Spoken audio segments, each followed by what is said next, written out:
So, ayan mga kasukay, mga kalingap. Ayan, kompleto yung materyales na binili ni Kalingap Dan para dito sa pabahay ni Sofer JR. Kita nyo naman po, no? Napakamahal talaga magpabahay. Kaya naman, kapag magpapabahay ka, ay kailangan talaga is merong budget na madudukot.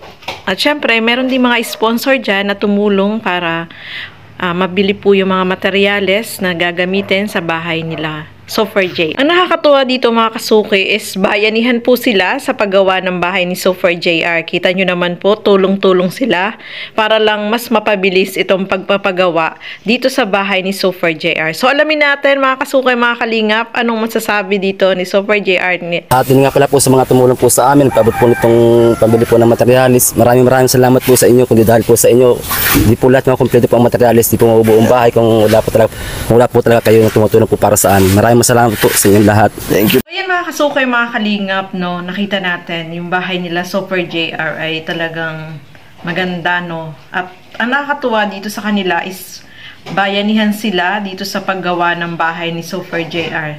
Kung abutan man ni Kalingap Dan ng pera itong mga nagtatrabaho is ano lang yun, yung kusa niya lang binibigay, no, mga kasukay, mga kalingap. Kasi yung mga tumutulong dito kay Sofer JR na sa paggawa ng bahay, mga kapamilya din po niya, mga kasukay, mga kalingap. So, ang maganda dyan, tulong-tulong po sila, no? Kahit bayaran o hindi, ay okay lang sa kanila. Kasi nga, tulong nila dito kay Sofer JR na maitayo itong bahay nila, no?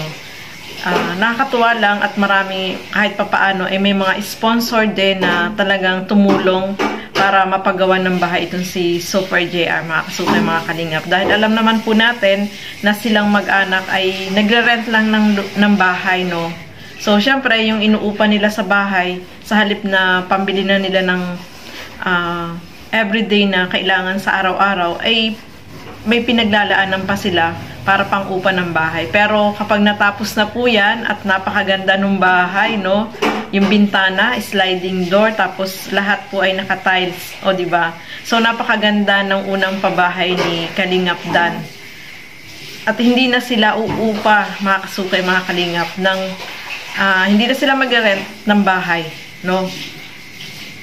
So malaking kaluwagan po yan para sa kanila dahil ang hirap kaya buwan-buwan ng umuupa ng bahay. Paano kung wala kang pambaya, diba? So ngayon, malapit na yan. Konting kembot na lang yan, mga kasukay, mga kalingap. At makikita natin na yung pag natapos ay napakaganda po ng bahay, no, ni Sofer JR.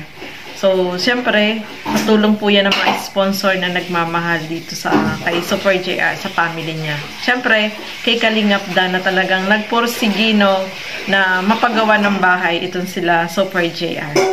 So, nakaka-excite, no, yung magiging bahay nila Sofer JR. Kahit si Kalingap Dan po is excited din siya na yung kalalabasan ng pinapagawa niyang bahay. Sabi nga niya is huhugot din siya sa kanyang bulsa, no, para lang mas mapaganda pa lalo yung bahay ni Sofer JR. Kasi nga, ito yung kauna-unahan niyang pabahay, mga kasukay, mga kalingap, di ba?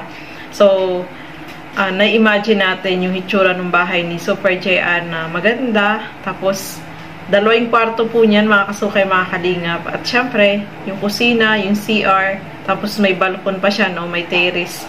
Kaya maganda talaga yung kalalabasan ng bahay na pinapagawa ni Kalingap Dan. Sobrang excited po niya, mga kasukay. Kahit tayong nanonood is inaabangan din po natin, no, kung ano yung magiging resulta ng magiging bahay nila Sofer JR. I'm sure naman po, mga kasukay, na maganda po yung bahay na pinapagawa ni Kalingap Dan. At sa materialis naman ay ano talaga siya, no, hands-on naman siya, no. Kaya nga kinumpleto na niya yung mga kailangan. Kita po, no, pinamili na niya, no, yung mga kailangan talaga para tuloy-tuloy yung paggawa dito sa bahay nila Sofer JR. So ayan, maraming salamat po sa inyong lahat at lagi po natin suportahan Bal Santos Matubang, Kalingap Rob at Edna Vlogs, at support po natin si Kalingap Dan, no. Ngayon, ito yung kauna-unahang pabahay ni Kalingap Dan. At Siyempre, yung aking YouTube channel, Gandang Emmy, sa mga hindi pa po nakapag-subscribe, please subscribe and please hit the notification bell para lagi po kayong updated sa aking mga ina-upload na mga reaction video. Maraming salamat po at hanggang sa muli. Bye-bye!